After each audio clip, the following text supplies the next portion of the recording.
ये कौन सा इंटरनल सर्वे था जिसका इंटरनल हिस्सा हम एकदम अड़े हुए थे कि हर हाल में बीजेपी की सरकार बन रही है, लिख लो आप।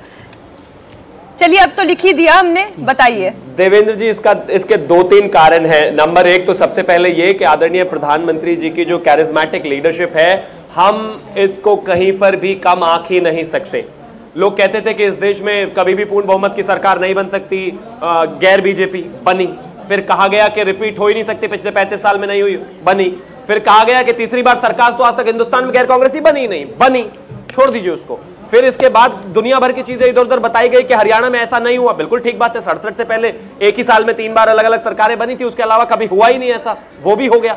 अब एक चीज समझिए आप, मतलब प्रैक्टिकलिटी में अगर हम जाएं तो एक बबल बनाने की कोशिश हुई। कहा गया किसान नाराज है, जवान नाराज है, पहलवान नाराज है।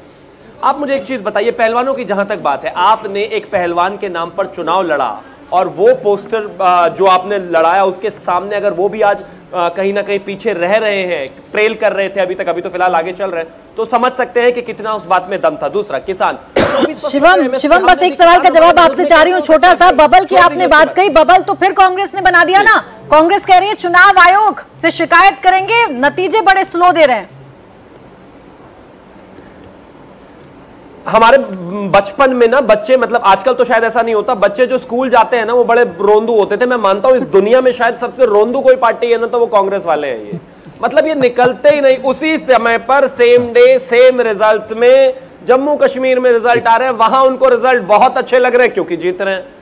उनको तेलंगाना में रिजल्ट बहुत अच्छे लगते हैं, हिमाचल में रिजल्ट बहुत अच्छे लगते हैं, कर्नाटका में रिजल्ट बहुत अच्छे लगते हैं, लेकिन जैसे ही हारते हैं, नहीं ये तो परेशानी हो गई, दिक्कत हो गई। मुझे लगता है हिंदुस्तान अब इसकी बहुत ज्यादा फिक्र करता भी नहीं कि कांग्रेस क्या कहती है। प्रैक्टिकली बात यह है कि ग्राउंड पर नहीं गए, बबल था जो फट गया। किसान, जवान, पहलवान सब खुश थे। जिस तरीके से लगातार अपमान हुआ महिलाओं का, पिछड़ों का, और एक बड़ी अभी लाइव आपने बहुत रिसेंट देखा होगा, दीपेंद्र हुड्डा जी की रैली में महिला को उनके सामने खड़े होकर एक लिंच किया जा रहा है और वो कुछ नहीं कर पा रहे। तो जनता को लगता है कि आपसे इनसे उम्मीद थी, बिल्कुल नहीं थी। शिवम जी, मैं कहना चाहता हूं कि अगले 5 साल वो लगातार जो कैबिनेट डिस्कस हो जी। एक किरदार और अब के बाद चुनाव में रहा आम आदमी पार्टी। आम आदमी पार्टी कह रही थी कि अब की बार हरियाणा की जनता ने डबल इंजन सरकार को ठुकरा दिया। डबल इंजन मतलब डबल भ्रष्टाचार। आम आदमी पार्टी की स्थिति का आकलन अब कैसे कहेंगे, क्या जवाब देंगे उनको जो कल तक कह रहे थे कि हरियाणा की तरह यहां दिल्ली में भी डबल इंजन सरकार को जनता नकारेगी? बेचारे अदर्स में भी रहते तो अच्छा ही था। मुझे बताइए, एक आधे कैंडिडेट ने आम आदमी पार्टी की अपनी जमानत बचाई कि नहीं बची? एक की भी। ये इस मामले में रिकॉर्ड बनाकर रहेंगे कि दुनिया में कोई एक ऐसी पार्टी के किसी राज्य में जहां भी जाते हैं 100 के 100% अपने जो है जितने भी डिपॉजिट से हार जाते हैं। अभी कुछ दिनों पहले एक इनके प्रवक्ता कहते थे कि हमारे बिना सरकार नहीं बनने वाली हरियाणा में, केजरीवाल के बिना सरकार नहीं बनने वाली। दिल्ली में भी केजरीवाल के बिना सरकार बन गई है, हरियाणा में भी बन गई है, और इसके बाद चुनाव होने वाले हैं 2025 में, यहां भी इनके बिना ही बने। ठीक है शिवम जी, लेकिन इन छोटी पार्टियों ने जितने भी प्लेयर बढ़े हरियाणा के रण में, उससे फायदा किसको हुआ ये तो शिवम जी नजर ही आ रहा है।